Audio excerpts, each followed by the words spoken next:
afternoon, everyone. We had planned for gender diversity, so we are waiting for Margaret Kulo from WWF International to join us as well. So first things first, after lunch, I have excellent news for you. We will have no slides. So that's one. So this session is about ESG integration in the insurance industry. As we had explained yesterday at the PSI session, the master narrative for the PSI, for the Principles for Stable Insurance, is how we can harness the full potential of the insurance industry on risk management, insurance, and investment. And obviously, risk management will include all the analytics that the industry employs in its business to insurance solutions through to investment on a wide range of environmental, social, and governance issues, or otherwise known as sustainability issues. So while we are talking about ESG integration in the insurance industry, we also have an informal title for this session. And the informal title is How to Make the Insurance Industry Great Again. So since we are in France, so we should capitalize on that motto and see how we can deliver on that agenda. So we have an excellent panel representing leading market participants, both in France and internationally, the Market Association, the French financial supervisor, and also a voice from civil society. So we'll make sure that we get to hear from everyone. So just to a bit of a flashback, yesterday, number one, for the PSI, we have seen a lot of action already, both individual action by companies, whether it's Swiss Re, Allianz, or obviously the big announcements from AXA yesterday on coal, both on insurance and investment, and Aviva. We have seen all of that. But there is a specific agenda also of a call for collaborative action to drive systemic change. And this was not only present in the PSI session yesterday, it was present in pretty much many of the sessions, eventually saying that there is strength in numbers and how we can achieve that beyond individual action. But in order to do that, I think we need to understand what individual organizations are doing to mobilize such action. So for the PSI, whether it's on climate ambition or the TCFD, or on the oceans agenda, or financial inclusion, or World Heritage Sites, or tobacco, these are all material, environmental, social, and governance issues that insurance companies have flagged to be important for them, that they have taken collaborative action on this agenda. The other important thing that I have to say is that this session is jointly organized with the French Insurance Federation. So we have Antoine Lisowski from who's also wearing two hats, CEO of CNP, but also the chair of the Economic and Finance Committee of the French Insurance Federation. So we're happy to co-organize this with them, and that's important. That's important because from a PSI perspective, we think that there is an important element in terms of a strategy on how to mobilize greater action. One is you have leading companies. Two, you can mainstream this better if you have national and regional and international market associations, insurance associations involved. And three is you have a supervisory agenda on sustainability issues as well. And we think this triple agenda of individual corporate action, collaborative action in the market, and supervisory guidance on the agenda can drive change. So the presence of the French Insurance Federation is important. It's not only in France that it is happening. The Dutch Insurance Association is part of the PSI, the Italian Insurance Association. In the south, we have Brazil, the Brazilian Insurance Association, Colombia, Morocco, the Philippines, Australia, are all part of the PSI. So this is really an important dimension of mainstreaming the agenda of sustainable insurance thinking and practice. I also want to recognize the fact that the French Insurance Association in the past 2 years have made very clear commitments as far as the climate and ESG agenda is concerned, it started with COP21 and the Paris Pledge for Action, and then it built on that and created initiatives last year at the One Planet Summit here in France. But I won't steal the thunder from Antoine, and I'll let him explain that in a minute. So let's get cracking with the agenda. I'll start with opening statements from our distinguished panel, and we'll start with a global reinsurer, Swiss Re. We have Martin Weyman.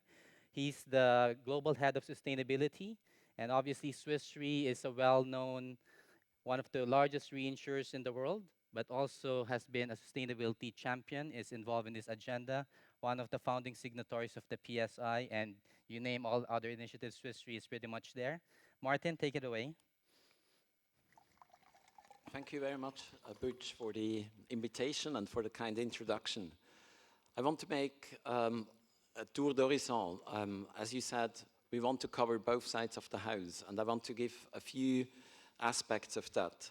So Swiss Re's slogan, or vision better, is to make the world more resilient. And for me, this has a lot to do with sustainability overall, and how we act and how we interact with our partners.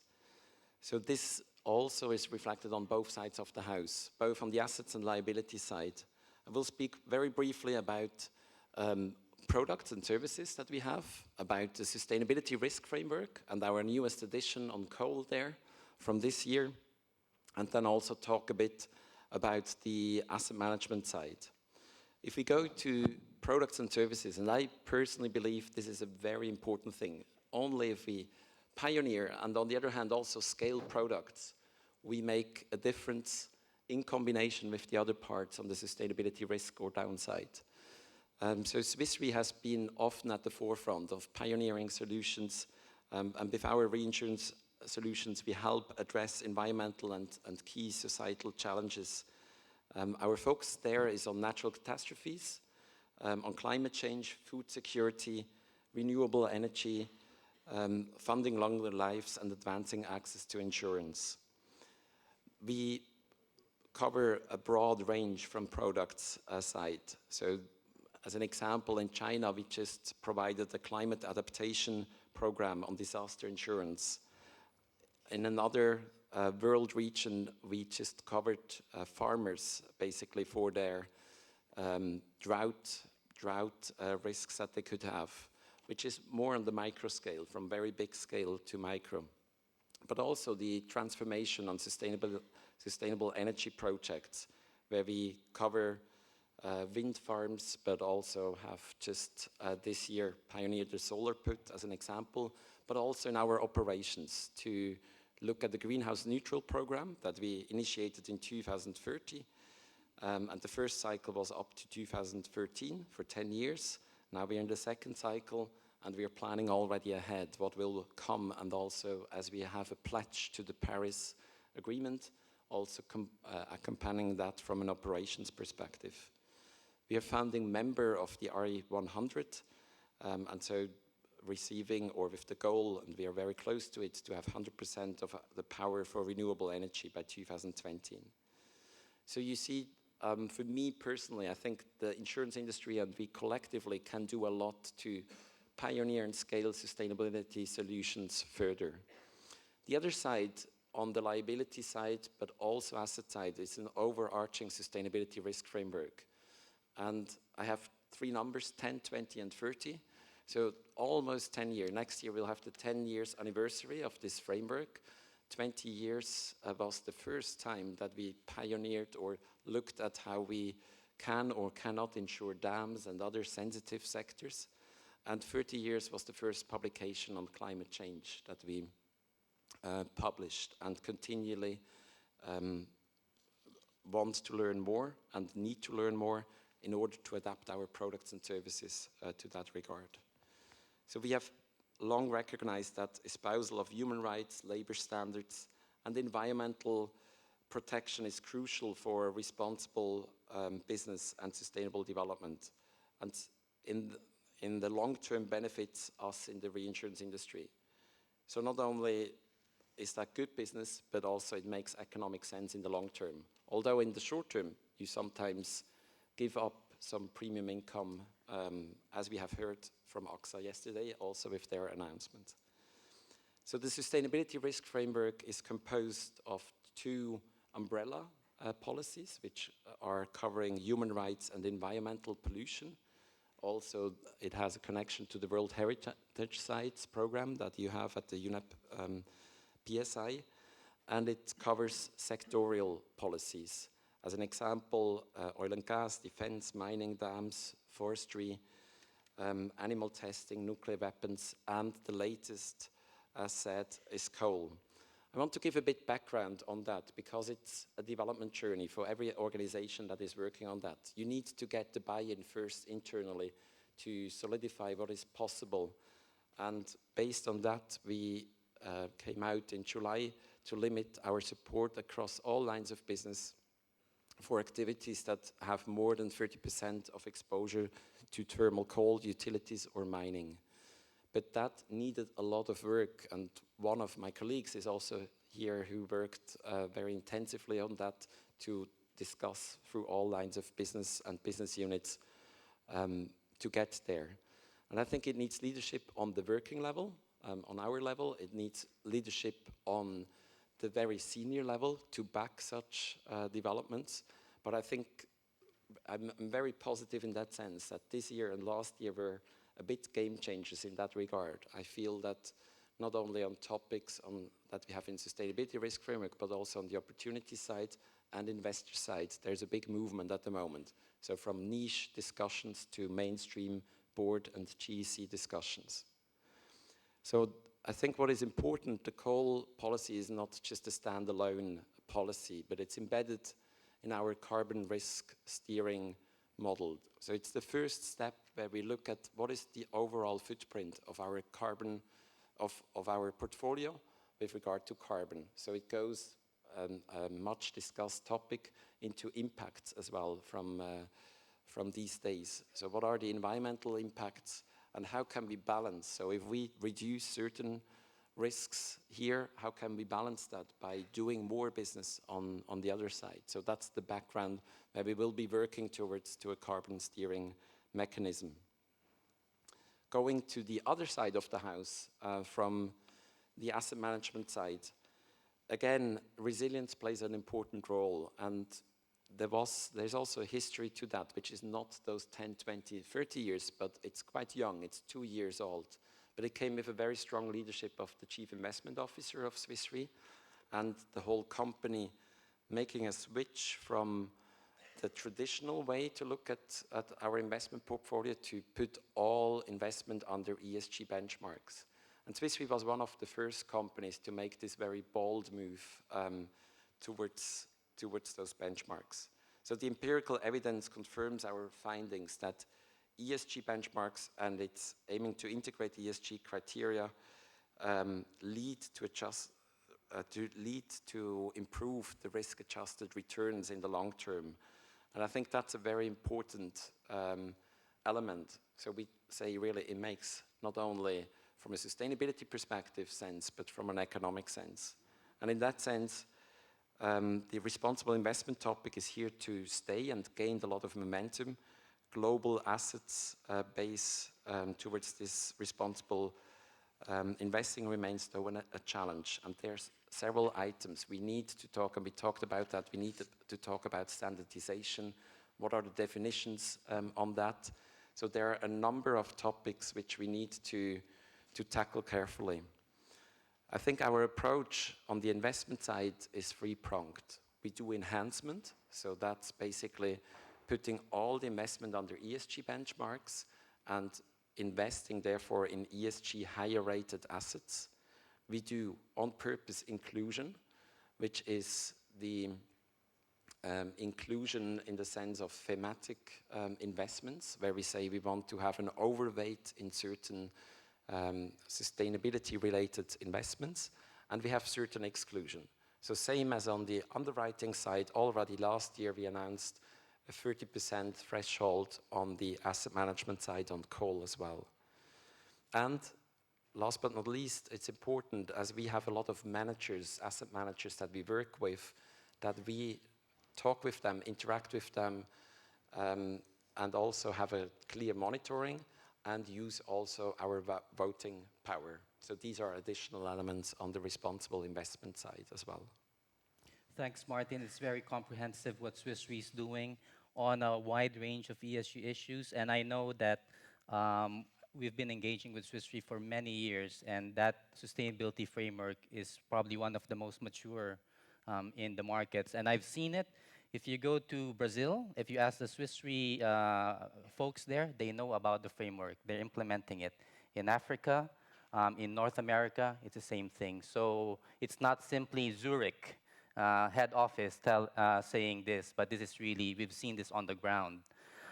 So just a quick follow-up, just a hypothetical case for you, Martin. So you have a green infrastructure project. Everything is, carbon, in terms of it's a low carbon technology. It's very resilient to disasters, but there's slave labor. Will you write that under your policy? So it's a very good question. So you didn't know about those cases, but we had certain cases where you have exactly those issues. So on the one hand, it looks all brilliant, and on the other hand, you have something like that. And our human rights policy would tell us clearly no. And it's not only the policy that we just blindly apply, but so there's a lot of discussion within the team. And in such a case where we would have really slave workers on that project, that would be a no-go, even if it's a very good project environmentally. Now, there are more such cases coming in our future when we think about the resources that we need for the future. And so I think it's not always a clear-cut decision. I mean, you portrayed now quite an extreme case, but you could have a much less colorful case. And so I think we need to be also frank and say we need to judge. And sometimes you have environmental benefits and social impacts, and sometimes the other way around. But that case that you described, we would not write. Okay, and that applies to investment as well.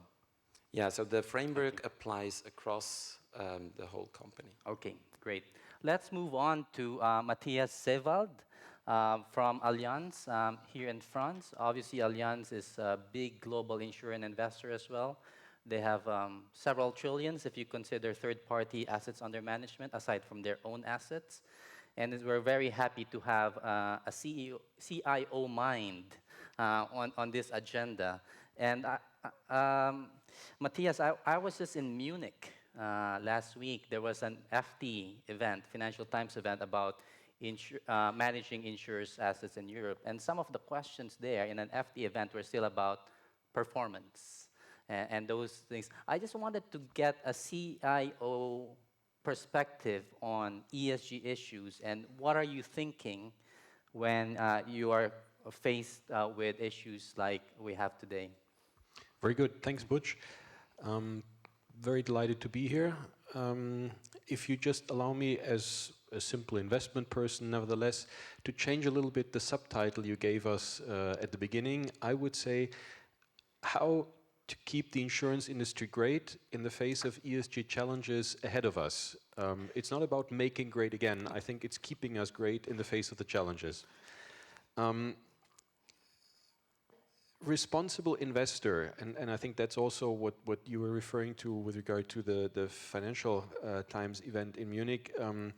I just had a event where Allianz got together all the executives of the French company last week, and our CEO started the discussion by saying that in each of the coming events of this kind, with 250 people present, there will now every time be a slot on ESG. And as it is one of the most important topics, let's start with investment. And then he passed the micro on to me. And I think it's important also vis-a-vis our colleagues, vis-a-vis the whole organization, to explain what is a responsible investor, what are responsible investments. And that responds also to your question. And that for me, it is a responsible investment, is an investment that not only meets our expectations with regard to the risk-return relationship that we require because we need to fulfill the expectations of our clients, of the shareholder, but that also meets the criteria, the expectations, and the constraints that exist with regard to our ESG commitment.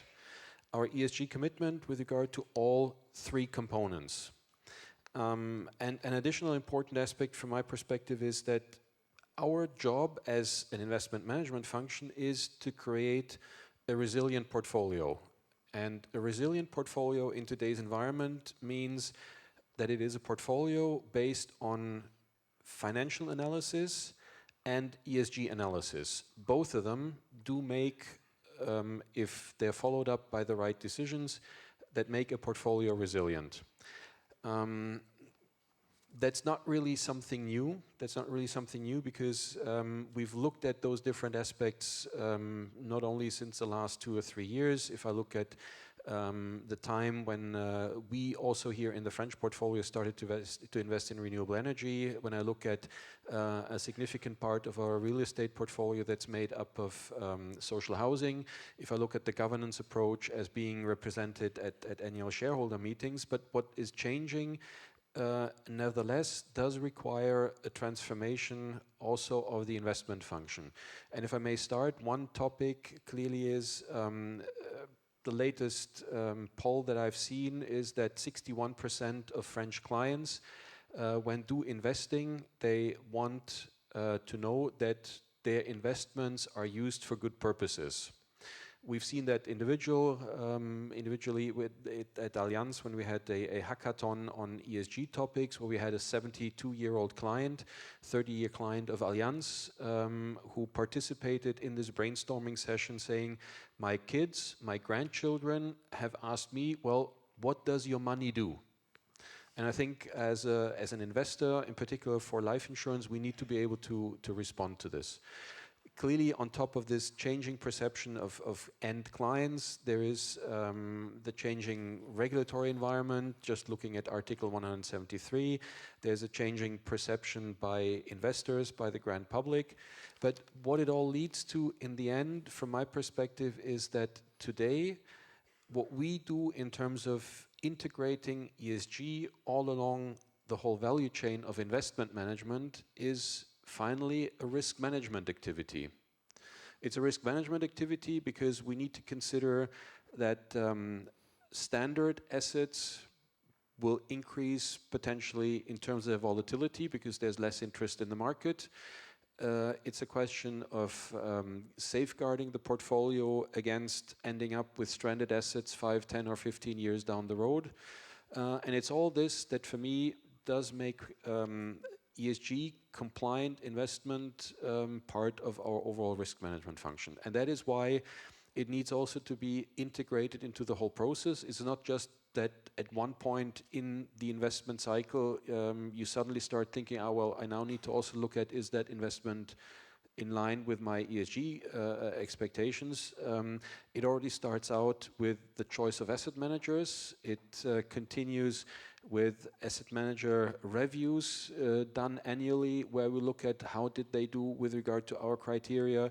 And it also links up to all individual investment decisions. For example, buying a building, it needs to be of the highest environmental standards. All of these things throughout the whole value chain, I think, are important to make us support this whole purpose of keeping the insurance industry great in the face of ESG. Thank you, Matthias, and thank you for rephrasing our informal title for the session. We can debate about that. I have a follow-up question. There's so many that I could ask you. I'll just pick one because we had a session before lunch, a very strong one, making the case a social imperative on sustainable finance. And it says that basically the Sustainable Development Goals is underpinned by the principle that to leave no one behind. So it's prosperity for all, not just for a few. And one of the cases being made now as we transition to a low carbon economy, for example, is the just transition. How is Allianz looking, how are you looking into that just transition argument? Um, That's an easy question sometimes to answer when it comes to kind of the global approach, but it becomes very much more difficult when you look at individual situations. And I give you one anecdote where I'm still debating, fighting how to respond to this. Allianz is owner of a wind farm in the south of France. And someone who is now calling me regularly bought a house in this area when we had already received the permission but had not started to construct the wind farm. Today his house is 800 meters away from one of the turbines, lost half of its value, and the family can't really sleep in the house anymore. That is a challenge that comes with transforming a company into a responsible investor, and now we need to see how do we communicate, how do we work with the person living there without giving up our principles on what we want to do globally, meaning to make our portfolio more geared towards renewable energy, but also not to forget the individual people that are being affected by that transition. As I said, I'm still debating with myself at the moment. What I do is keep the contact and have our colleagues at the asset manager work on reducing noise, recalibrating the way the wind farm is operating, in particular the turbine there. I've not gone any further in this, but it shows how we get into a discussion, in a very difficult discussion once we start looking at details. Overall, clearly it's simply to ensure that it's always a well-calibrated approach and that we don't become extremists in the way we implement things. Okay, thank you, Matthias. And it just goes to show how real these issues are and it's, one can always think of E, S, and G as different components, but really they are very much interrelated. Climate change is pigeonholed as an environmental issue, but it's as much a social issue and a governance issue as it is an environmental issue. By end of February, Matthias, we will actually have a PSI event at Allianz headquarters in Munich. I will ask the same question. Maybe we can ask the Allianz SE what they think about that, but there's a couple of months from now until then. But it's good that you're thinking about this agenda. Another global insurer, but also present here in France, is Aviva. We're delighted to have Arthur Chabrol, Deputy CEO of Aviva France. And whenever we present the PSI and we show examples of leadership, one of the images that's so striking for me is Mark Wilson, the Group CEO of Aviva, speaking in front of the UN General Assembly about sustainable finance markets.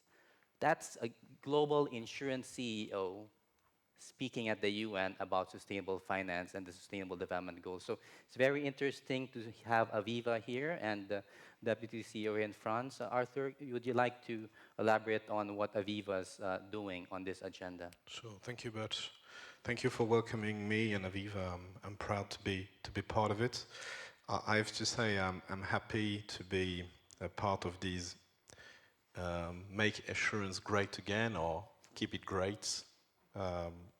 I think my contribute will be rather modest, frankly spoken, but I think it's great to be here. Aviva has been, as Swiss Re, as other big players, a founding signatory of the Principles for Sustainable Insurance, something like 6 years ago now.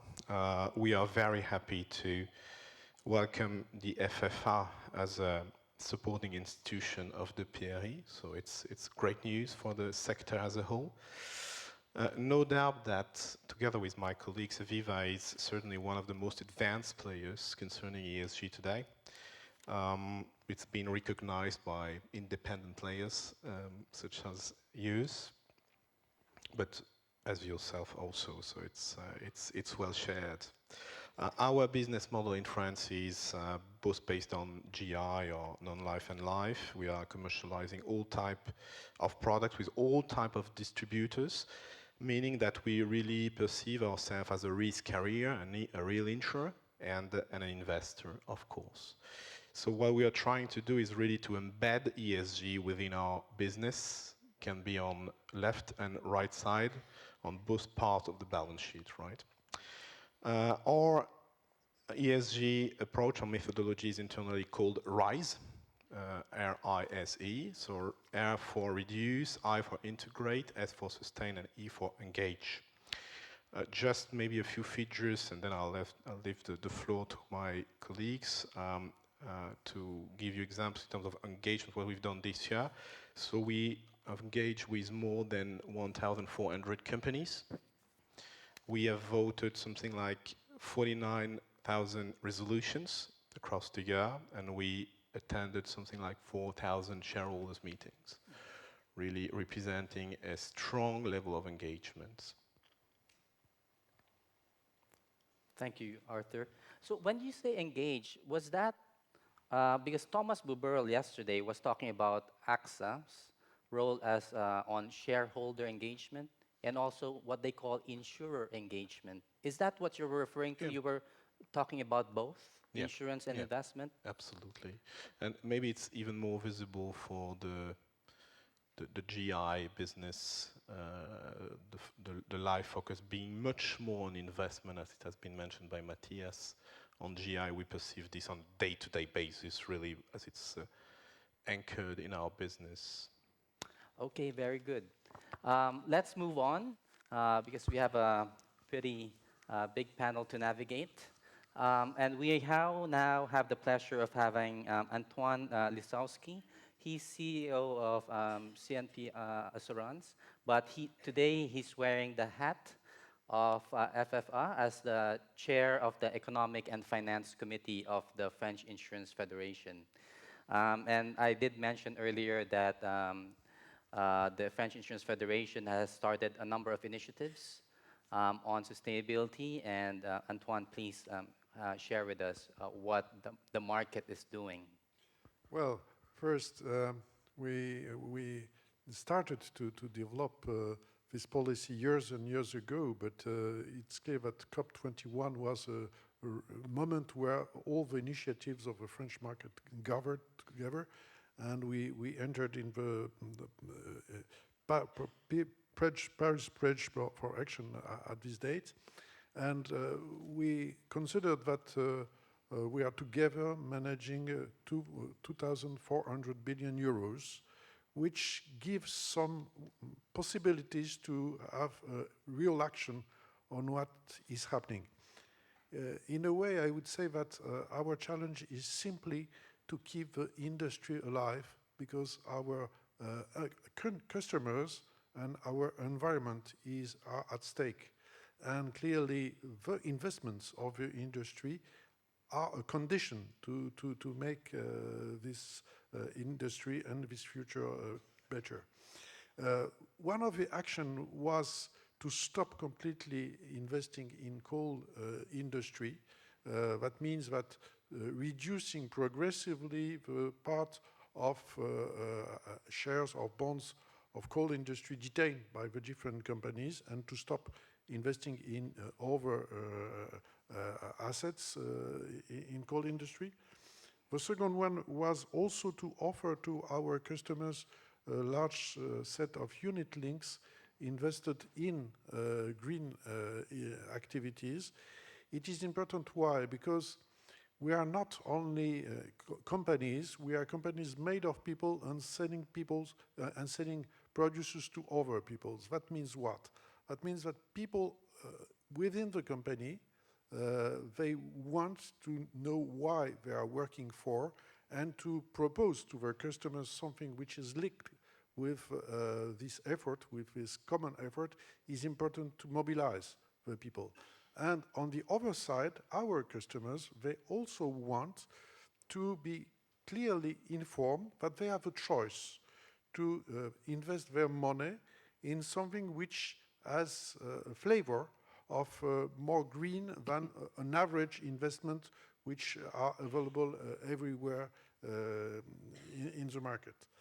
And the third thing is also to increase the transparency of the industry in terms of what we do. In fact, the transparency, it is on two sides. We expect to the customers in our annual report what we do, what are our policies, how we respect them. But on the other side, we also request the companies in which we have investments to do the same. And as a former CFO of a company, I know that sometimes every year, when you open the discussion with such or such company about its own policy in terms of environment, it has a certain impact, because when you have 2, 3, 4, 5% of the shares of a company, the heads of the company hears and listens to what you say.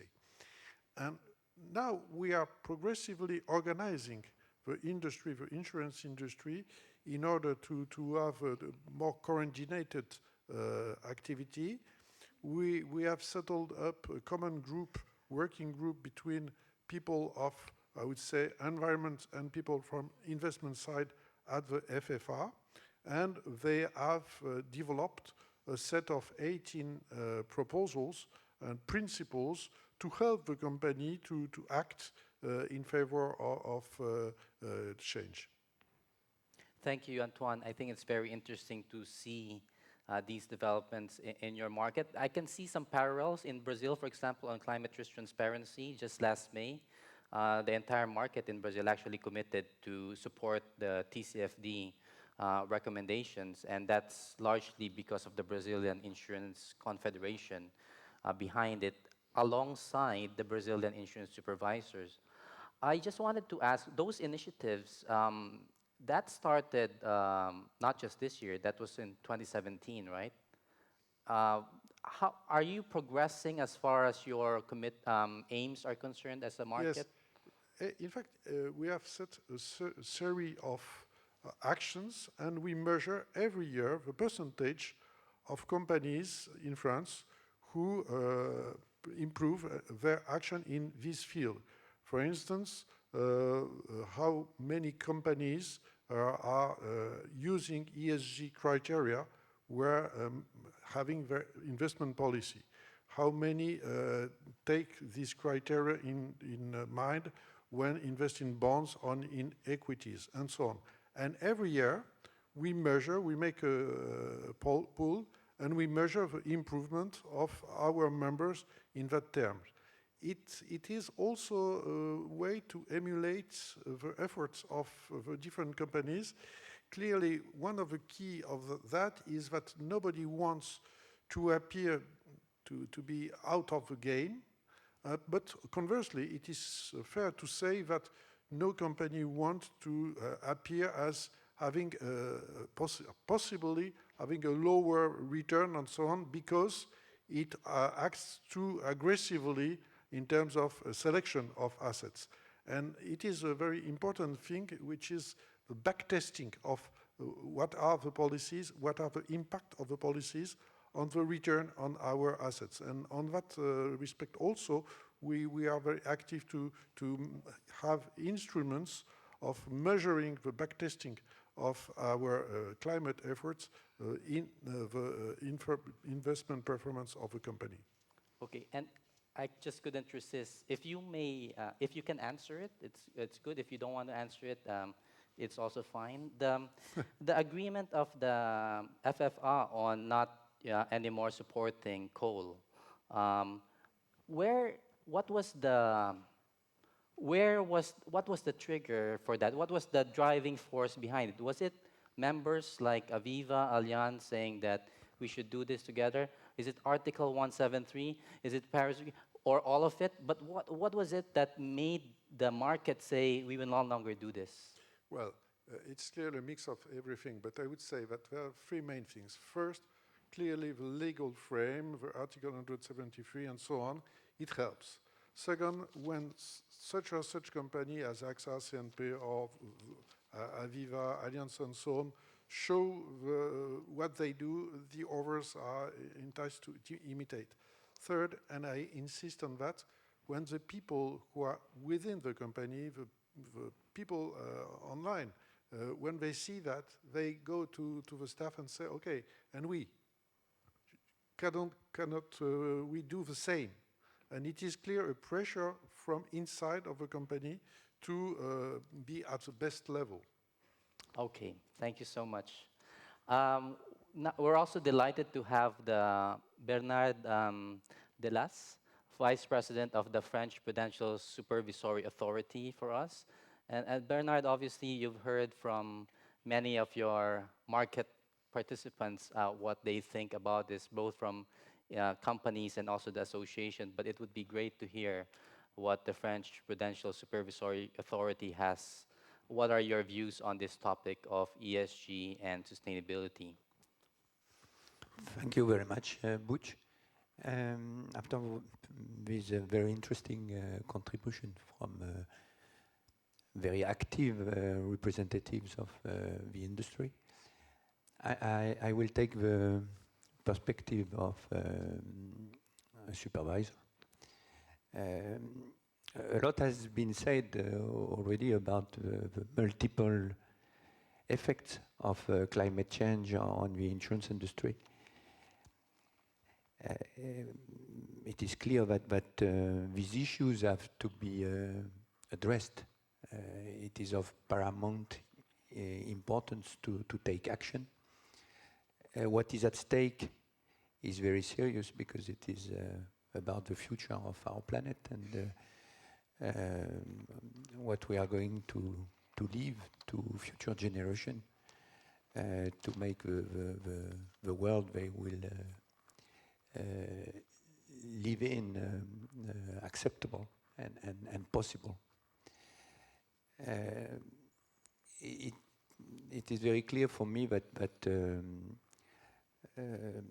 those important issues have to be dealt with, and that all stakeholders have to be involved, and that they have to play their part. It is the case for supervisors, and what I would like to say about them is that our duty as supervisors is to make sure that insurance companies' clients, whatever the circumstances, will be paid out for their claims. And in that sense, our role is to verify that insurance companies identify their risks, that insurance companies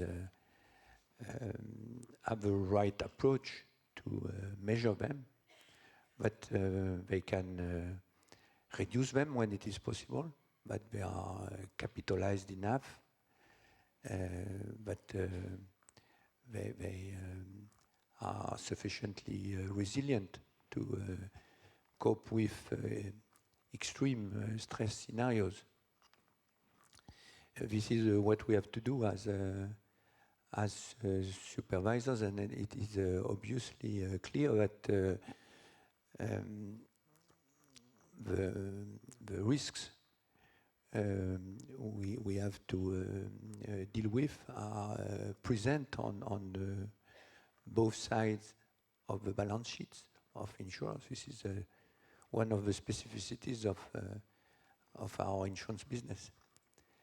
And I will be pleased to mention some of our initiatives as supervisors to raise the awareness about climate change related issues among the community of insurance companies. And I will be also pleased to mention some of the difficulties we are facing and how we can overcome them. Yes, so please do mention the initiatives. Yeah. very keen to hear. Yeah. You want me to go on initiatives. I would say that clearly supervisors and regulators were not probably among the first one to take into account ECG approach. But it is changing, and I could say that recently we have been involved in a number of initiatives, and we are, for instance, at the origin of the network for greening the financial system, which has been created by the French central bank, and which has already associated many central bankers all over the world and large international institutions. It is also the case with sustainable insurance forum, which brings together regulators and supervisors. And I should also mention the action plan of the European Commission, which is pushing EIOPA to take initiatives so as to include in our regulatory framework ECG criteria. So these are some of the initiatives I can mention, and I should additionally say that as ACPR, the French supervisor, we are greatly involved in all those initiatives. Thank you, Bernard, for showing us. I think there are a couple of insights there. One is that there is obviously your national mandate you need to fulfill. But secondly, France is part of an international financial system. So there is a contribution by the French financial system to the global discussion on this agenda. And this is why the initiatives that you mentioned, the network for greening the financial system and the Sustainable Insurance Forum for Supervisors, is almost like an international manifestation of that desire. You mentioned, Bernard, two hallmarks of the supervisory agenda: policyholder protection and contribution to financial stability. And one would argue, if you are in developing countries, in particular market development. The one question I have, and it's a discussion in Europe, is this agenda of green supporting factor and incentivizing green investments. Where does ACPR stand on that? We are not very much in favor of this green factor because, of course, ECG issues have to be taken in consideration. There is no doubt about that.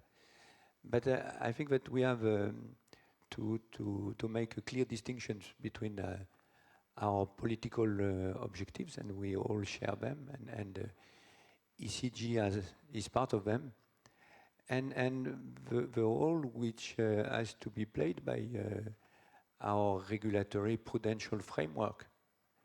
And when we are talking about prudential framework, it means that we have to objectively assess what are the risks. What are the risks which are intrinsically embedded in the asset you are going to select? So it doesn't mean because an asset is green that it doesn't present any risk. So we have to assess it and draw the consequences. And if there is evidence that there is not an increased risk, is that still the same position? It's not a question of is there or not an increased risk. It is that it has to be demonstrated and clarify in each case. So you cannot put on one side the green assets and on the other side the brown ones. You have to go a little further to assess what it means. Okay. Before we go to civil society and WWF, I just want to check with the market participants what you think about that, if you care to comment. Aviva is very fast. Yeah, no, I mean, we are close to ACPR and we appreciate having your standpoint. Our belief is, I'm sorry, it will become maybe a bit more technical debate, but I don't think it's a pillar one debate. I don't think it's the right debate. I'm fully aligned with what has been said by Bernard. I think it's really a pillar two debate, that is to really reinforce our risk management framework. Pillar three, same thing for reporting. And I think you should be much more demanding on this. We are spending tons of hours in discussing our model changes on a yearly basis. Same thing for Allianz, same thing for CNP. And we have very scarce discussions on these risks and this specific risk for French market participants. So I think you really should be much more demanding for market participants. And this is a pillar two once again, priority. Just to add a concrete example, I think we all learned as we increased exposure to infrastructure investments that we suddenly get risks on the books that we hadn't known before. Political risk like governments changing prices for letting gas pass through pipelines, just to mention an Allianz example. And we're also learning with more and more green exposure that there are risks embedded that we may not even know yet, or that there are risks coming from climate change that do impact our long-term investments in the infrastructure area. And I think this is clearly what we need to focus on from this also risk management perspective. I think as well, the weight should be definitely on pillar two in that sense. And I think what is very important, the forward-looking view. So when we identify what are the material issues, then to integrate that in a very early way and learn quick or fail quick in that sense with, and integrating those learnings very quickly for the industry is very important. So when we venture into also new technologies, I think that becomes key. So it's kind of like the adaptability and the learning of that, to integrate that into the business practices, not only in risk management, but in the business units as well. Great. Thank you for those insights. And this is something I think that will carry on. And I think there is a proactive stance to take this forward. And I think we're all happy to discuss it here. And it's great that it's on the table, actually. And if it's not on the table, it's a problem, but it's actually on the table. So it's good to have that discussion. And last but not the least, we have WWF International. A few years ago, WWF restructured their global strategy and decided that finance is one of their pillars. And hence, the position of finance practice leader was created, and we now have Margaret on stage. Thank you. Yeah. Thank you very much, Butch. It's a pleasure to be here. It's been great to work with UNEP-FI in general and specifically with the PSI initiative. And having you as a partner, I think we can do anything, all of us together. It's also very exciting to use central banks and excitement in the same sentence. And we're eager to see where the initiative for greening the financial system goes, because it's nice to see the regulatory bodies as well taking on board the relationship between natural resources and risk and the real systemic issues that might raise quite beyond just climate, actually. So one of the things that I'd like to start with is why we're here, why we care about this, why these issues are so important. In the last 6 weeks, we've seen the publication of two very important reports. The Intergovernmental Panel on Climate Change, IPCC, issued a 1.5 degree report looking at what would happen if we overshoot 1.5 degrees on our journey to a 2 degree warming world. And it's a very dense report, but there are some very stark statistics in that report. If you haven't gotten to them yet, statistics that the insurers should also care a lot about. For example, at a 1.5 degree warming world, we've got a 100% increase in flood risk. At a 2 degree world, we've got a 170% increase in flood risk. The range of estimates of climate refugees is anywhere between 150 to 300 million people. When you go from 1.5 degrees to 2 degrees of warming, you go from 9% of the population exposed to extreme heat waves to 1/4 of the world's population, almost 2 billion people exposed to extreme heat waves. These are quite concerning numbers. When you consider that the Paris Agreement, as strong as it is, you add up the nationally determined contributions, the NDCs, and we're looking at probably a 3 or 4 degree temperature rise. So we really need to move more. We need to move much more quickly, or we're not going to be living in a world that any of us will find comfortable. And that 2 degree is an average. So for example, where I grew up, we are probably looking at an increase of between 4 and 6 degrees, the upper Midwest of the United States. So a 2 degree average could be will be a significant change in our world and the way we live. We call it a science-based target, but if you think about it, it's a people-based target. It's about the world in which people can thrive, not just the world in which nature can thrive. If we turn to nature, every other year WWF produces what we call the Living Planet Report. We just did a great launch, inspirational, with Sir David Attenborough a couple weeks ago in London. And that report is made up of a number of indices. We work together with a variety of science institutions, including, for example, ZSL in London. One of the indices we produce is the Living Planet Index, and it shows that since 1970, we've lost about 60% of the vertebrates that we measure. 60% just in our lifetime, almost 2/3 vertebrate loss. In the tropics, those numbers are even worse. We're looking at more than 80% loss in Latin America, Central America, for example. And our freshwater species, since 1970, the species that we measure have decreased by 83%. This is shocking data. This is shocking data relating not just to nature, but to people. In our oceans, there are more than 2 billion people who rely on fish for protein, and frequently the most poorest people in the world. So we're talking about an SDG issue. It's not just environment, but nature underpins the world in which we live. Thank you, Margaret, for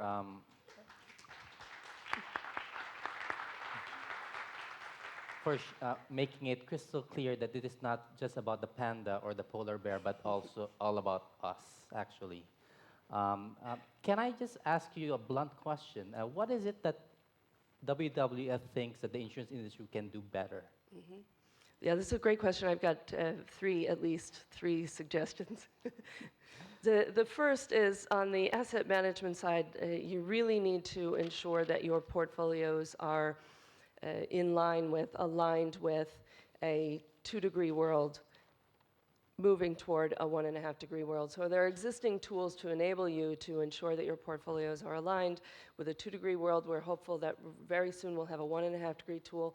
That's a relatively simple tool to use, and also is quite well aligned with, a number of you have mentioned your interest in engagement.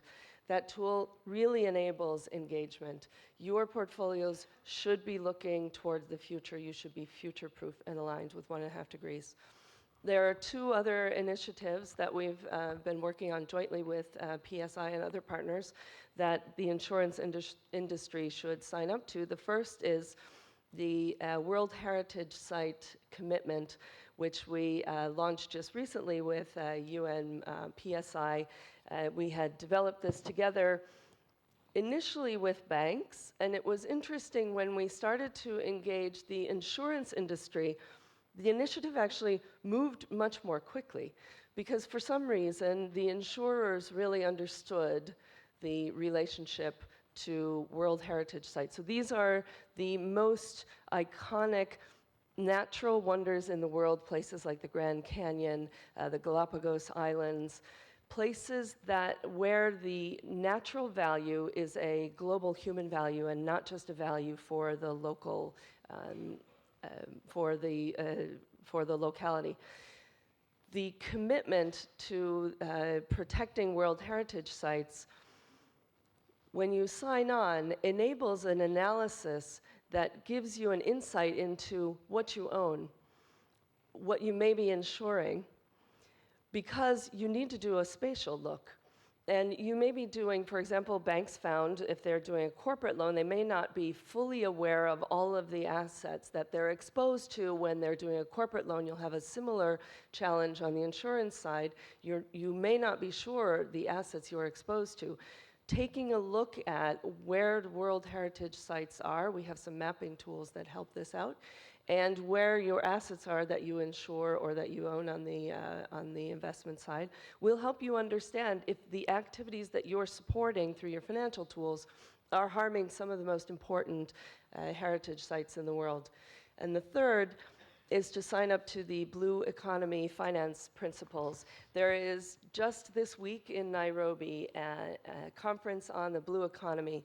And a colleague of mine who covers our oceans globally attended the first such conference in 2013, where he said there were about 150 participants. There are 8,000 registered international participants this week in Nairobi talking about the blue economy, looking at the $2.3 trillion a year assets that come from the resources provided by our oceans. And we've been very happy to work with UNPSI on the initiative to expand that commitment to protect our oceans and the blue economy. Thank you, Margaret. So that's 3 of 100 that WWF wants the insurance industry to. But I think it's very interesting. So if you break it into themes, there's the climate angle, obviously. There's the biodiversity in terms of natural World Heritage Sites. Half of the world's natural World Heritage Sites actually are threatened by extractives. And if these are the most precious natural wonders we have, and over half are threatened by extractives, then the future for sustainability is not that good. And then the third one is the oceans agenda. And this is why, from a UN perspective, there's also this agenda of forging an ocean treaty, almost like a Paris Agreement for the ocean, because beyond exclusive economic zones, it's actually like the Wild West out there for the ocean. So very good. We have time for questions. Great. So we have time. So would be good to hear from our colleagues from the floor. Yes, I can see, I think that's Saranjit from QBE, the head of ESG risk at QBE Insurance from Australia. Is that correct? Yeah, yeah, okay. Thanks, Butch. I wish I had your memory for names. It's quite spectacular how you know thousands of people and can still remember their names and their roles. I just wanted to come about this thing about this managing both sides of the house, and particularly as insurers, the question about what we do on our investment side and what we do on our underwriting or insurance side. And you know, is there room for nuance here? And so, for example, let's think about the question about, you know, driving change and driving achievement of the Paris goals, which I think we can all share. And you do the thought experiment and say, you know, if every insurer stopped financing new coal or new oil or gas, then we would see very rapid change. We would see, you know, it is going to make a difference, and it will drive change through the industry. And then you close your eyes and you think, okay, well, what happens if we all stop insuring these operations? Will that drive change? And I think that is actually a really important question that we need to spend more time on, because I don't think the answer is clear-cut. I think, yes, it will be annoying for the energy companies and you know, But if I was them, I would just open a mutual insurer and just get everybody together. Like, I mean, there are, as anybody who works in the industry knows, there are tons of risk transfer solutions out there. And as insurers, we're already competing against capital markets for risk transfer solutions that you know, and so I don't think it's clear cut that actually taking that action will drive any change. And I'd rather not spend time on things that are not going to actually achieve anything. And in particular, you know, managing my internal stakeholders, they all know that. And if I go and say that to them, I lose credibility on doing everything else I want to do, right? And there are also other consequences. I mean, we look at some of the insurance that's been provided to the energy industry. So we look at something like Exxon Valdez and the natural disaster and how much of those costs were actually paid by insurers. Or we look at what happened in Deepwater Horizon and how much insurers paid out on that, and that fund not being available. We look at some of the most dangerous industries to work in are in the energy industry. If you work on an oil platform, you know, you want to make sure you've got workers' comp cover. So we have a role beyond just that. We have a role in society about protecting workers, about protecting the environment. So I think there's even worse outcomes that if we decide we want to apply the same measure on our insurance side as we want to do on our investment side. And absolutely, don't get me wrong, I think on investment sides we should be doing everything we can. And maybe say on our insurance side, on our construction side, we should be withdrawing cover so that we're not enabling new business. But is it really right that we should be applying the same policy if we are trying to drive effective change? Question to any panel. Right. So it's a question about managing both sides of the house, making sure that it's effective and actually drives positive change as one would envision. And also perhaps avoiding unintended consequences as well. Anyone who wants to, Antoine, yeah? Well, it is very interesting thing to believe, but it is not so radical. The answer is not so radical. We would like to say it is very easy. You stop investing in coal, or you stop insuring such or such business, and the things will improve in themselves. In fact, if, for instance, we completely stop investing in such or such activity, does it mean that this activity will lack capital? No. That means that someone else will have it. And sometimes I think I prefer to be investor in such or such an industry rather than to know that the mafia is the final investor in this industry. Because in a way, people around us and people who are asset managers and so on, they look at what is happening with the money invested in that industry with certain view. On the other side, it is the same. If you stop insuring such or such activity, that doesn't mean that this activity will stop. That just means that if there is a damage, a claim, there will be nobody to pay, the customers or the people damaged and so on. Then every time we have to consider the balance between the ideal and what we can improve. And it is clearly not a radical answer. That being said, there is a clearly a large set of possible actions. And the most important is that each company chooses and very constantly acts while measuring the impact of its action. I think that the key is the impact of the action, how you evaluate, you measure it in the long term. That means that you cannot have an action during 2 years and stop it and have another action and so on. What is, I would say, the hallmark of our industry is to be a long-term actor. As long-term actor, we must take the tools, have the tools, and take the ways to measure the impact of the policies we have. If I may just one point that Arthur already mentioned, I think one of the key activities we need to be working on is our capacity to engage issuers in meaningful discussion. Because I fully agree, if we sell an asset that we don't like, someone else will simply buy it, achieve potentially a higher return because we were desperate or wanted to sell it, and nothing changes. what really drives change is engaging issuers over a certain period of time, trying to understand their strategy to drive transformation, trying to influence to get more towards a transforming and a transition activity. And in the end, if there's no cooperation, if there's no accepting the contact that we make, then in the end it could be a solution to also divest. But the engagement aspect, I think, is extremely important. And in our case, we also will be moving the engagement activity now really down to the local level of each entity owning portfolio, and starting that process as of 2019. Active ownership. I think it's very important what you said, that you have to think about the system as well. So it's not your own action as a company.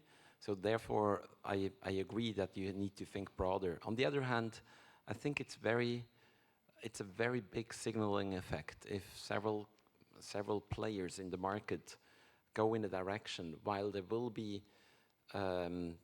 still a lot of time until you create this change. But it's the signaling, it's then the engaging, what you already said. I think that's very important. And sometimes it's better to engage and instead of just excluding.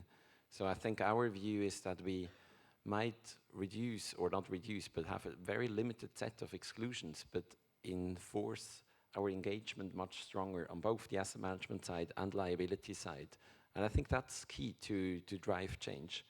Just going back to what you said about one of the points you want to see, I think if we start to measure what is the carbon intensity of our asset management portfolio. So we need to measure, we need to have a basis, but then to be able to boldly say, we will take these and these actions to achieve those steps, I think that's a big thing. And the same when you talk about the World Heritage Site, if we say we have a selection or a risk selection of companies, and also there the company might not be in the World Heritage Site, but perhaps their supply chain goes through a World Heritage Site. And so these are things which we need to look at. So my view is, yes, we need to take action, and we cannot just stand back and say, okay, if we don't do it, then just another person does it. But at the same time, we need to apply system thinking. Arthur, and then Margaret. Yeah, final remark. I cannot agree more. I think, exit and divestment are options. And good options, we know it from our academic background, are not out of the money options, right? So we have to exercise this from time to time. Yeah, thank you. I wanted to raise another aspect of this, and that's your employees. Because at the end of the day, your human capital is probably your greatest future revenue earner. And you can choose to be a leader or a follower or a laggard, but the best and brightest in terms of your employee base will tend toward the leaders. So, of course, you have to think about whether or not there's a change on the ground, how you engage, when you can make impact, but you also want to think about how you position yourself as a leader in the field, and a leader in the field sometimes takes difficult decisions that also gets you some of the best employees. Bernard, you wanted to add something? I just want to say that I fully agree with what has been said about the asset side and the investment side of the issue. But I would like to make a comment on the liability side, because you said in your intervention that there is an increase, but we are observing of the frequency of natural disasters and catastrophes.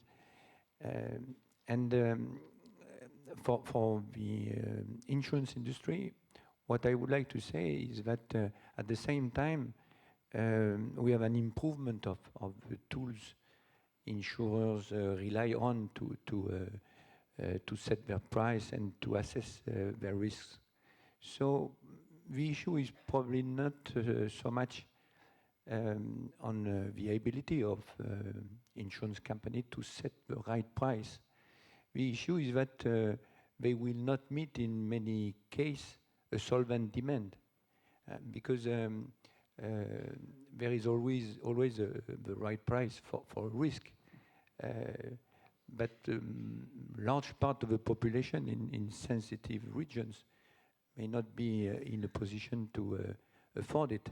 So the issue there is more the way insurers are able to, together with public authorities, to set up schemes which associate public authorities, public funds, and the private insurers, so as to set up solutions, knowing that at the end of the day, part of the risk will not be insured in the future. So it has huge consequences on the location of the population on the planet, and the way we build houses, the way we develop the cities, and all those questions have always also to be dealt with. Thank you, Bernard. And I think that also is, I just want to pick up on a few things. Number one, Sharanjit, I think you hit a jackpot because one question was answered by everyone. So it triggered a whole set of answers. But I just wanted to touch on the signaling that Martin mentioned. So en route to COP21, the UN Secretary General adopted a position of mutual signaling that if the private sector and financial markets are able to provide a signal that they're willing to take action, there will be also the commensurate response from policymakers on that agenda. And we all know that the Paris Agreement happened. And so the importance of signaling is there. So what individual companies have done has resonated in markets as well. Did anyone want to say, add on that? So, okay, good. So we have, and I have another thought at some point. I was thinking about WWF, and we do have an event at Allianz at the end of February in Munich. I was thinking whether we could actually have an NGO panel, and then you have insurers as your audience, and then we can have an interaction on what are insurer expectations from civil society as well. Could be interesting on that agenda. But at least on this agenda of managing ESG issues, I think we've seen a whole range of discussions from different perspectives, a global player, also here in France, the supervisory objective. We can have a whole day conference on this actually. But time is short, and we just have one final moment right now, because we also just want to signal another signal from France that the French Insurance Federation is signing the Principles for Sustainable Insurance today, and we are literally signing something. We have the document here, and I think we have the CEO of the French Insurance Federation, Arnaud Schneiweiss, who's going to be signing this and making sure that the agenda prospers in France and globally and makes our planet great again.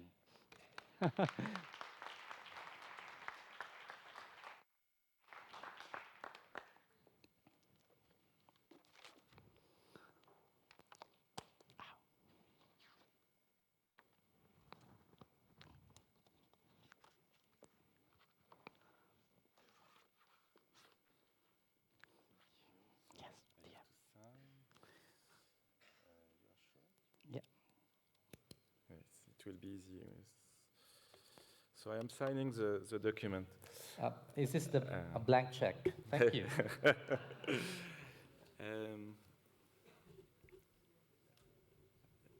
I just want to say a few words. Maybe. Yes. In fact, I'm coming with two good news, hopefully.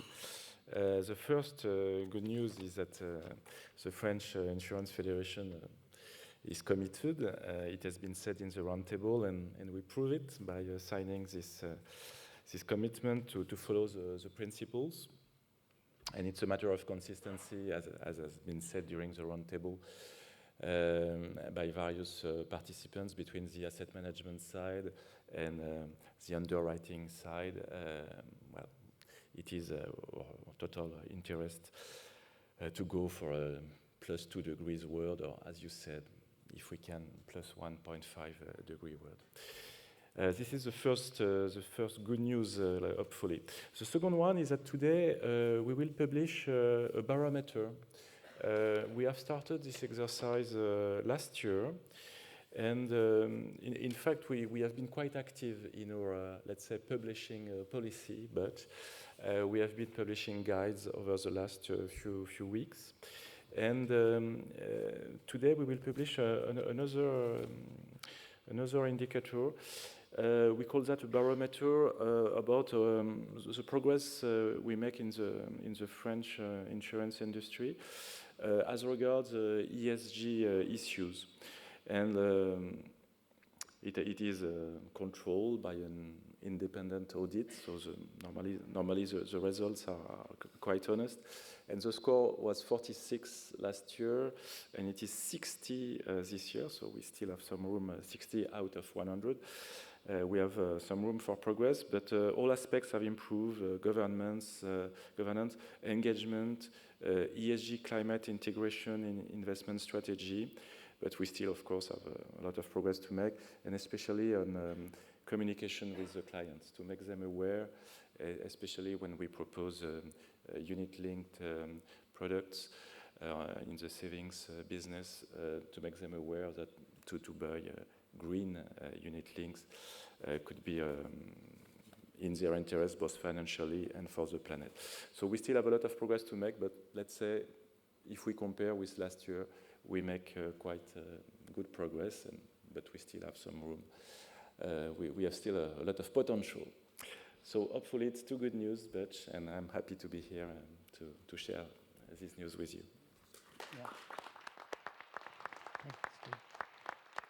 Thank you, Arnaud. Thank you for infecting us with the French passion for sustainability. We will have to do work in Switzerland, the Swiss Insurance Association, FINMA in Germany, BaFin, and the German Insurance Association. Let's start in Europe, and let's make sure that the Paris signal infects not only Europe, but the rest of the world. And to capture the moment, let's have a group photo, okay?